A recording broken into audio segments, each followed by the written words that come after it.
always spin a McLaren. Always.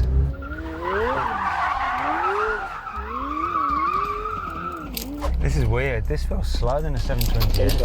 I think you're going to absolutely batter me.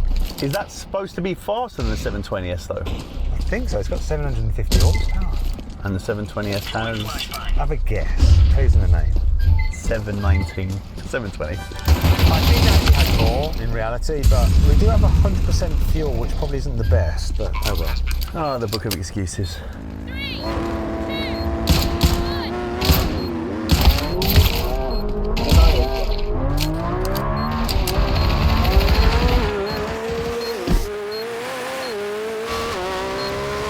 Oh, he's got me absolutely mullered on the line.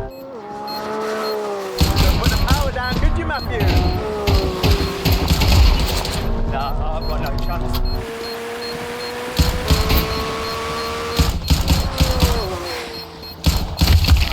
I'm really surprised by that. I swear the 720S is quicker. I guess you couldn't put the power down there, could you?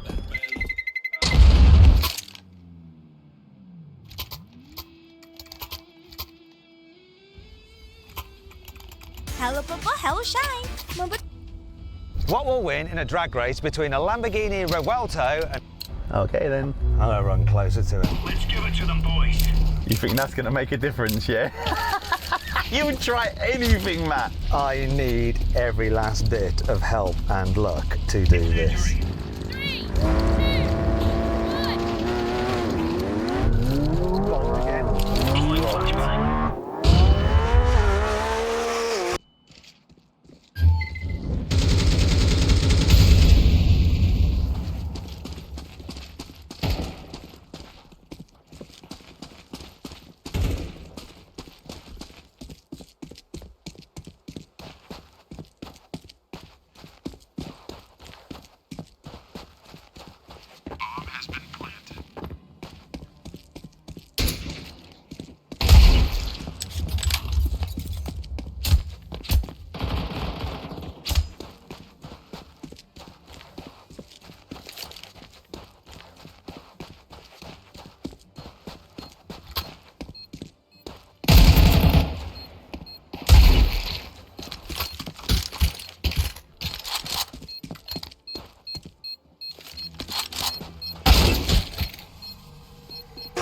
Well done, baby. Well done. Nowhere near as good.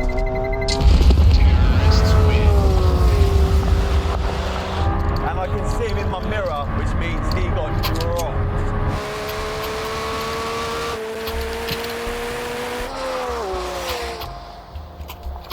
When I was practicing, it hooked, but each time I've done it in the race, it's just flopped completely. So the car's not doing anything like it should do.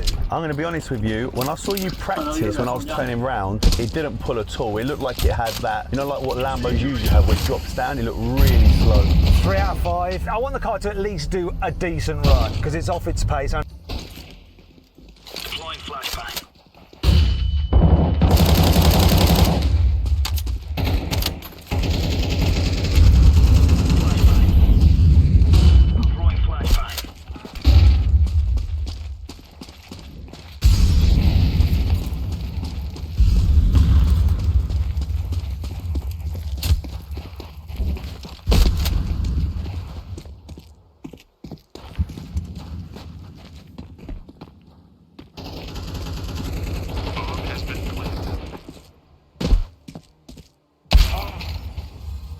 And they can go quicker, because I've timed it. I'm happy to give you one more race. I'm happy to make it 3-0. We could race till tomorrow, mate. You ain't catching me. A bit like the Revuelto and the SF90. There you go. I bet you said it.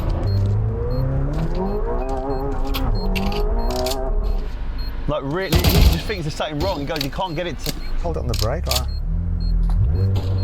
No. So you're saying he shouldn't have his full traction off?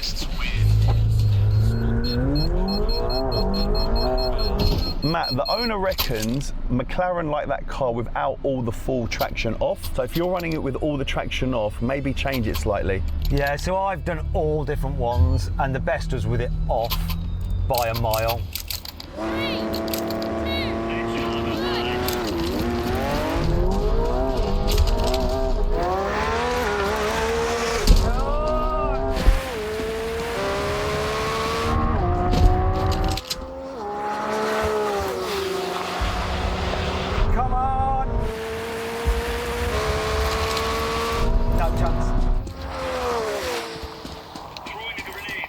This is getting slower.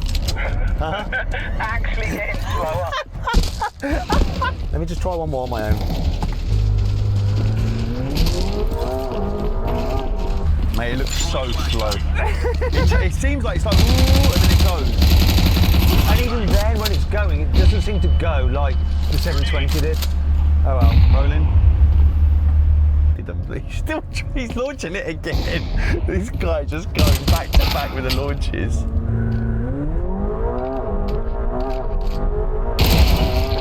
Matt, it's like a whole second before I hear the revs kick in when you're pulling away. So delayed. What fuel have you got in it? 99 Oh. from round the corner. It's done 8,500 miles. In another 40 miles, it's going to say it needs a service anyway. Okay. Do you know what? All these cars have too many bloody buttons. Right, this is the button I want. I'm going to try this one. Now, I didn't have the suspension in soft. Right, I'm going to do one more launch very quickly. Is that like me not being in performance mode, yeah? Let's see. Truck powertrain.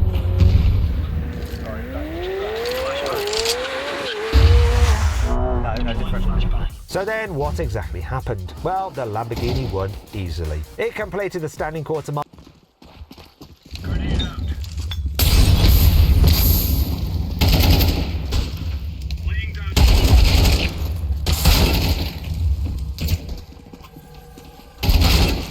In 10.1 seconds. The McLaren took 10.6 seconds. Want to sell your car quickly, easily, for a fair price? Then head to CarWow to have over 4,000 trusted dealers ready to bid on it in an online auction. First, Hi for the Secret Service. Hi for the Secret Service. It's from the Move state. it. Move it.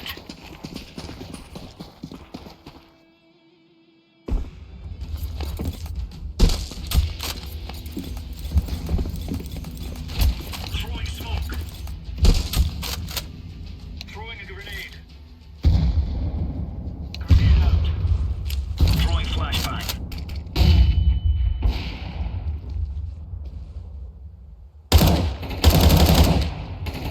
Throwing flashbang. Throwing flashbang.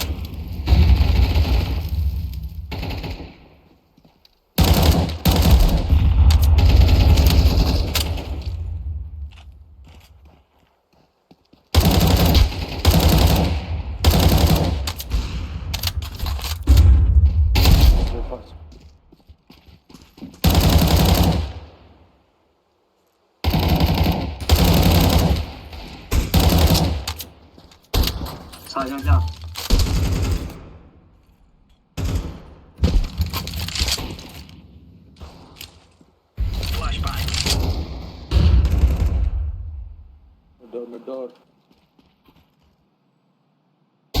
Counter-terrorists win. Yeah, champion.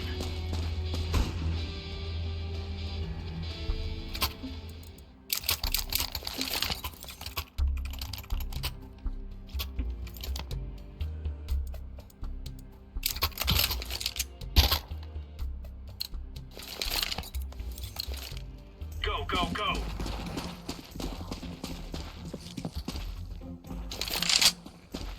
Flashbang.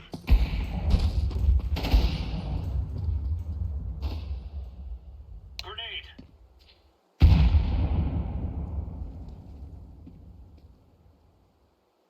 Smoke.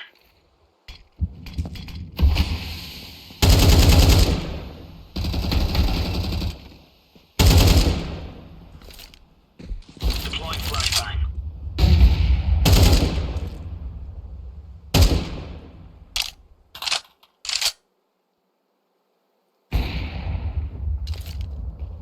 Throwing flashbang.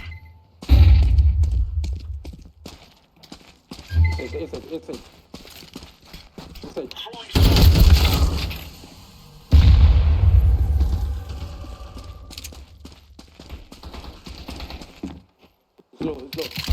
Counter-terrorists win. You're right on. You're right on.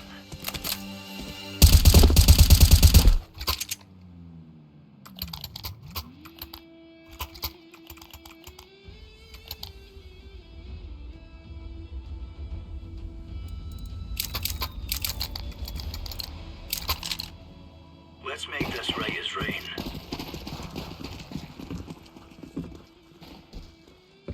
flashbang. Deploying flashbang.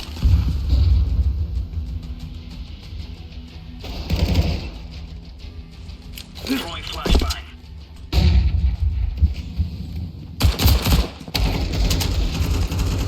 Grenade out.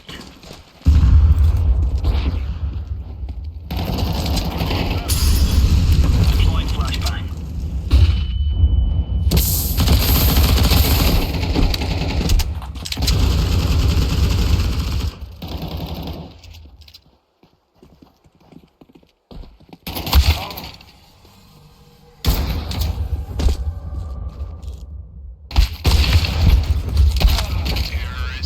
This has been like a big problem for a while. Like I had that Wendy's situation where it was $32 for a meal. Absolutely fucking insane how much money it is now. It is crazy. I don't even think that was the tip. It didn't even include the tip. Welcome to another video about a problem that is driving people absolutely insane. Yeah. Today we're talking about fast food pricing. Tell me if this has ever happened to you. You're hanging out with some friend and really craving some quick and easy food. He's you at pull into a Walmart, place like I can tell. McDonald's and place a simple order. Let's say 2 Big Macs, box of chicken nuggets, 2 large fries, and 2 drinks. Jesus, that's a lot of food. Arrive at the window and the cashier looks at you and says your total is $60. $36. Okay. Now, some people would probably eat their meals and move on with their lives, but if you're like me, this interaction might get you thinking, how the was my total $36? Well, it's an insane amount of money. Yeah, he's right. Or something like this has happened to you, you are not alone. I'm here for you. Come here. Come on. Closer.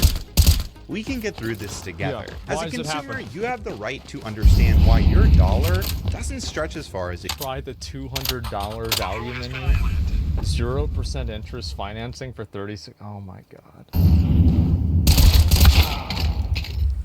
used to. How did fast food, the one thing that was supposed to be affordable, become so expensive? I forgot all about that. Burger King used to sell burgers for $1. And didn't they have bacon on them? Holy fuck, I forgot all about that. Yes! Why did this happen? Who's to blame? What happened to the dollar menu? And what's going on with celebrity meal deals, fast food apps, and more? Let's dive in. In the late 1980s, fast food restaurants like Wendy's and Burger King introduced a groundbreaking idea that would forever change the industry: the dollar menu. That's right. Wendy's launched a super value meal with items priced at just 99 cents each. Soon after, and by the way, like, go back, look at this. Look at these fries here. That is a medium fries. You see that? Medium fries. That is a medium drink. I can tell. Trust me.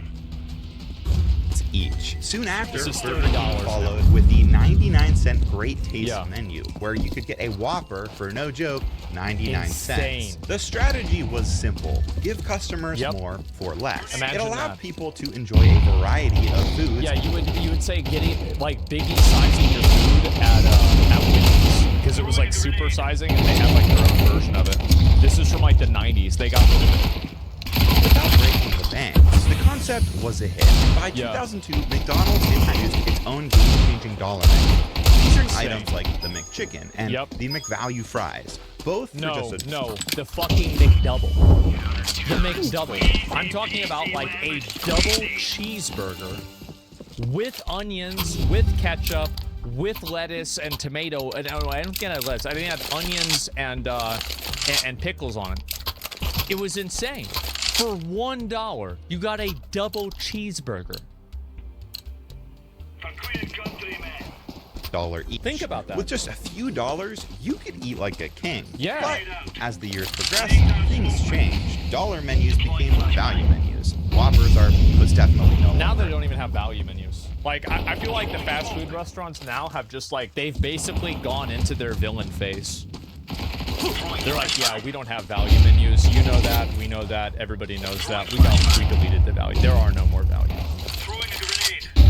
$1, and now for a few bucks, you might feel like you can get a single item from a fast food restaurant. And it's not just value menu items that have seen Real quick though, the KFC Famous Bowl is actually an incredibly good value even now. And I went there recently, and I got a famous bowl and a large drink, and it was like $7.80. I felt like I was about to go home and play Wrath of the Lich King. I felt like I just went back in time 10 years. Crazy, crazy, crazy good. However, I do think that they have lowered the quality, and there's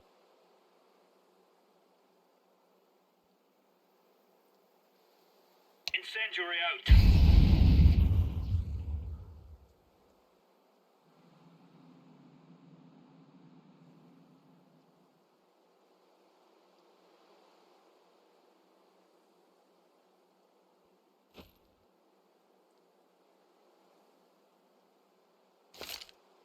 Throwing smoke.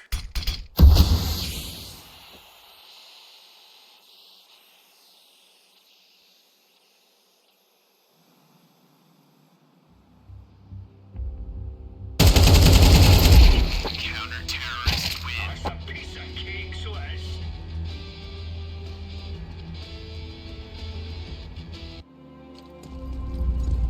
Let us go.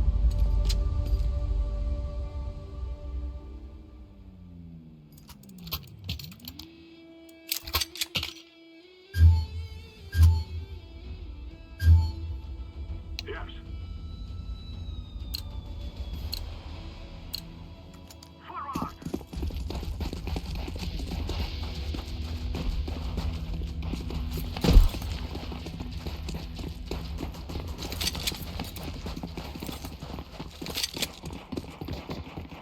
I'm throwing a flashback.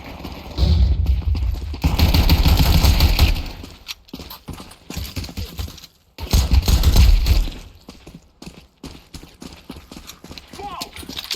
Throwing smoke!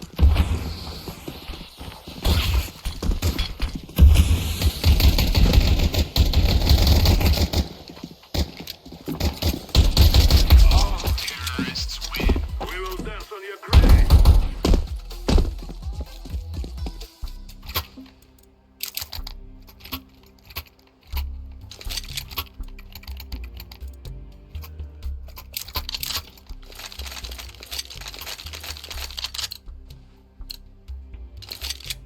We must win.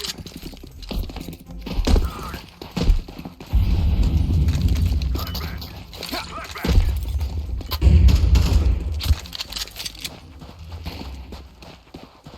Grenade.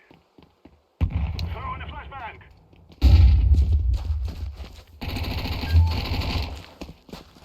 Smoke. Smoke.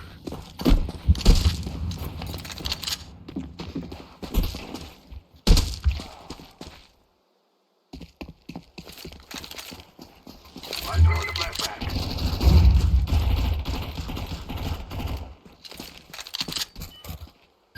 Grenade out.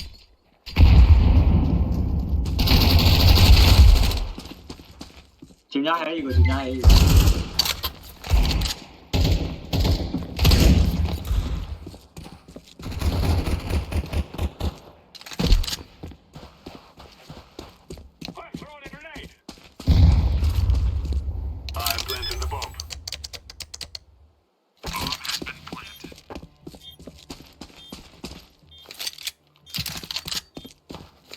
Bomb has been planted.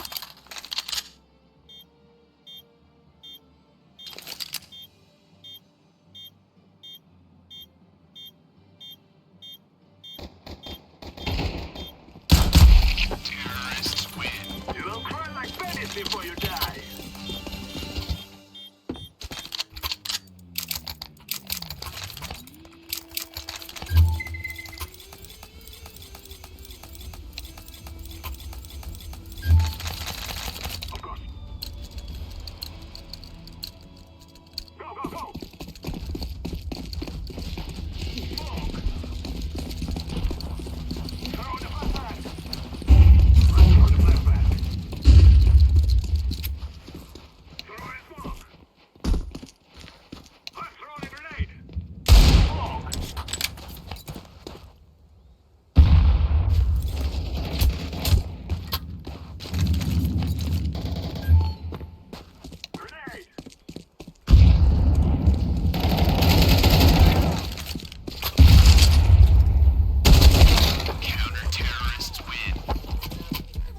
been a degree of shrinkflation that's happened with KFC bowls, although I cannot confirm that.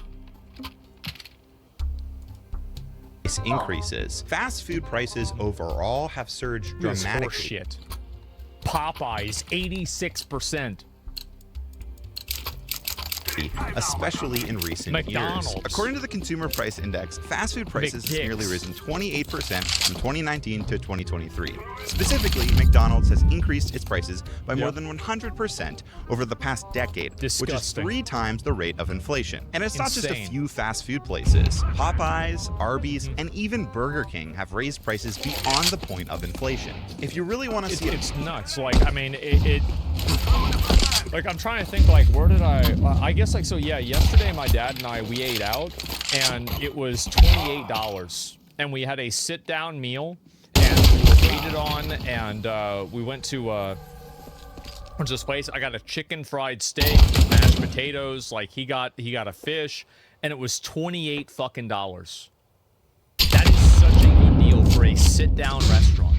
I'm pretty sure if we had gone to Five Guys, it would have been more if I had just got food for myself. That's an insanely good deal. A diner? Yeah, I went to a diner.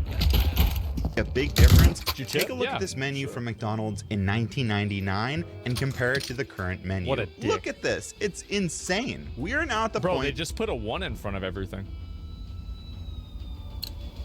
Yeah, it's almost like, look at this, the cheese and bacon, bro. They almost just went and put a 1 in front of it. This is crazy.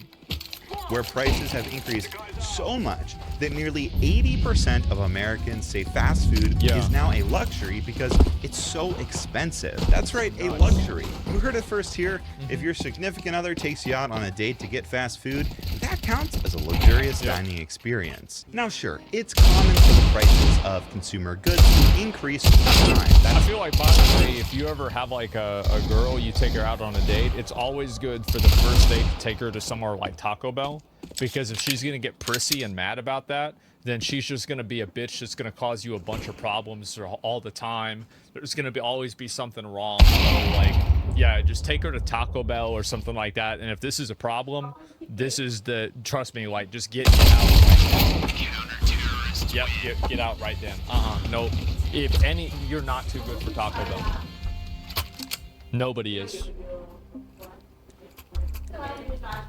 How inflation works. With inflation, the cost of things like raw Filtered early? ingredients Yeah. and transportation go up. Aside from Arizona iced teas, nearly everything eventually rises in price. But typically, these increases are gradual, Yeah, the nothing ratio this is drastic. different. So Yeah. why is fast food so much more expensive past the point of inflation? I think that it's because of COVID. I think that after COVID, during COVID, they price gouged so much because people had the expectation of paying more because of the pandemic, and then the prices never adjusted after COVID ended. Now, the obvious reason that everyone likes to point to is rising wages. Joining me now is Fat No. Brands chairman and founder and former Fat Burger CEO, Oh, Andy. of course, he's the one that's gonna.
Gonna complain about it.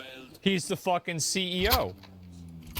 Wiederhorn. Increasing hourly wages for fast food workers. What kind of an impact has that had on your business? Well, someone's going to pay for it. Prices are going to go up. The wage pressure is going to drive prices up. Burgers go up by 50 cents or $1. You're going to see pizza go up. It's just expensive. Man named Andrew Wiederhorn, former Portland business whiz kid, now indicted in California for allegedly taking $47 million out of companies that he controlled. The indictment How about that? alleges Wiederhorn and his family used the money for their personal benefit, including private jet travel, vacations, a Rolls-Royce Phantom, other luxury automobiles, jewelry, and even a piano. Well, someone's going to pay for it. Many people argue that rising wages are the factor for driving up prices, but I don't think that fully paints the whole picture. For example, McDonald's workers in Denmark make more than $20 an hour, yet their Big Macs, on average, are 3 cents cheaper than in the US. So, despite higher wages, their Big Macs actually cost less. If you look hard enough, you can find plenty of these examples across the world. I think that it's true that higher wages will cause the food to become more expensive. But in a pie chart, that is like a medium-sized slice of the reason why. Of course, that is a factor.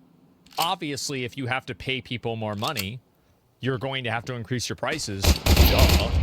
But it's not like this is the this is the reason. It's not the reason. I don't even think it's the main reason. And even in the US, where despite higher wages, prices are the same or lower. On top of all this, there have been many studies I think that's disingenuous to say. I mean, I don't think he's doing it on purpose, but like, none of these places are paying minimum wage to begin with, right? So like, you can't really compare minimum wage. You'd have to compare the actual wage that people are being paid at those places specifically, rather than just comparing minimum wage. But yeah. I found that increasing the minimum wage at places like fast food restaurants or even supermarkets doesn't increase prices. The University of Washington completed a study that found despite Seattle's minimum wage hike, it didn't boost supermarket prices. So I don't really think it's fair to blame fast food price increases on rising wages. In fact, I think it's probably a component, right? Sure, it's probably to some degree, but it's not the reason.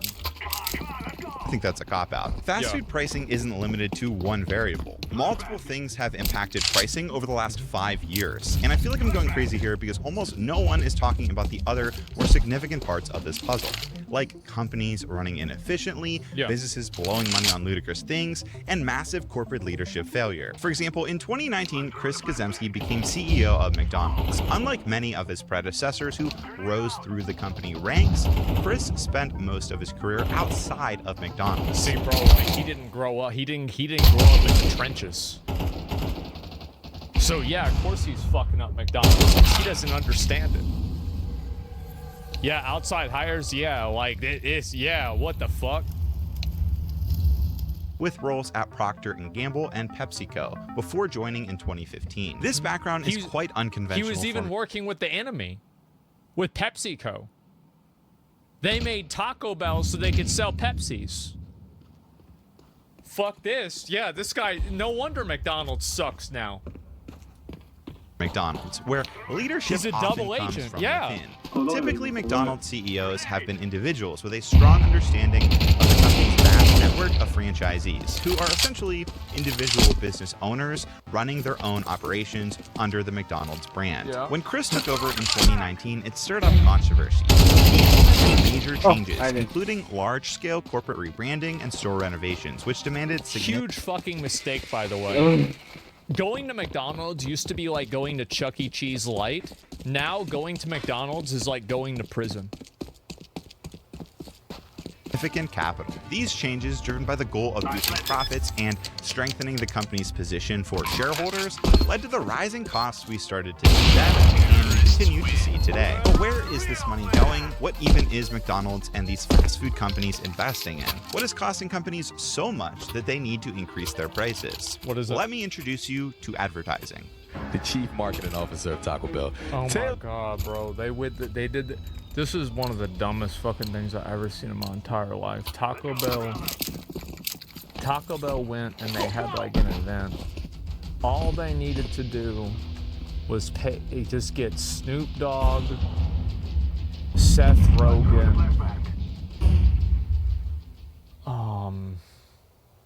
and Megan Fox to sit around and Shaq to sit around and smoke weed and talk about Taco Bell for an hour, it would have been 1,000 times better than this, and it would have been cheaper too. That would have been it. That's all they had to do. Montgomery! Live Moss Live. How we feeling? This is, bro. This is the finale. Live Moss Live. How are we feeling? Jesus, bro, this shit was bad. This was real bad. Taco Bell tried to put on their own trade show. I like it. Next week in every single Taco Bell.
One more.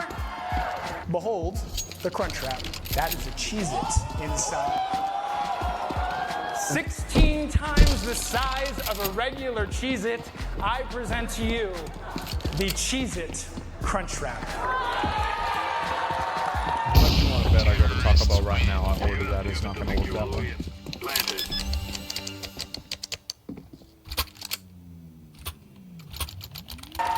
The advertising industry is a billion-dollar behemoth, and despite rising costs, companies are consistently increasing their spending in this area. Fast food is no exception. In fact, according to the reports from 2021 to 2022, fast food companies increased their social media and digital advertising budget by 75%. If these fast food giants are shelling out record sums of money, you can't tell me this has had zero effect on the consumer. And while it's true good advertising generates sales, bad advertising can hurt businesses and cut into bottom lines. The problem is that, like, you know, McDonald's Japan can do like that cool like little ad about like a family eating McDonald's and everybody likes it, and they don't need to pay like a celebrity or anything.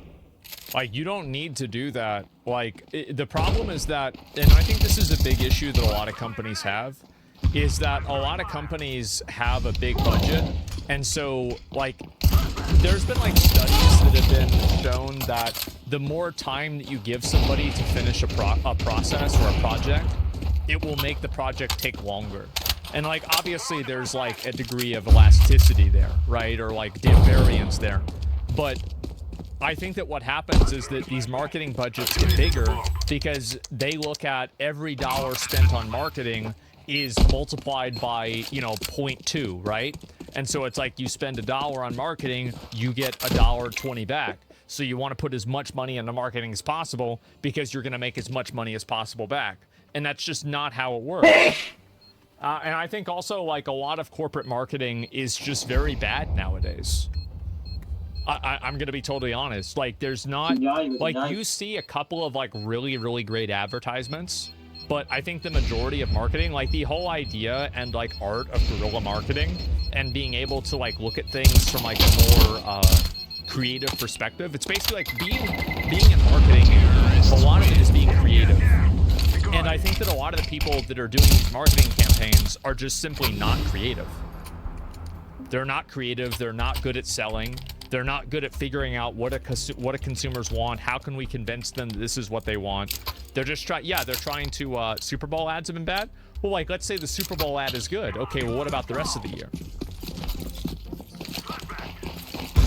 And you might think since most fast food restaurants are owned by franchisees that they don't pay for advertising. Well, that's not really how it works. Franchisees typically contribute a portion of their sales towards corporate advertising. For example, Burger King franchisees 4% of their gross monthly sales for corporate advertising. McDonald's is about the same at about no more than 4%. Even Subway franchisees pay 4.5% towards corporate advertising. If advertising costs are increasing while not delivering the same expected results, prices will reflect that. Which leads me... It's also, I think the real problem is that there's a diminishing returns.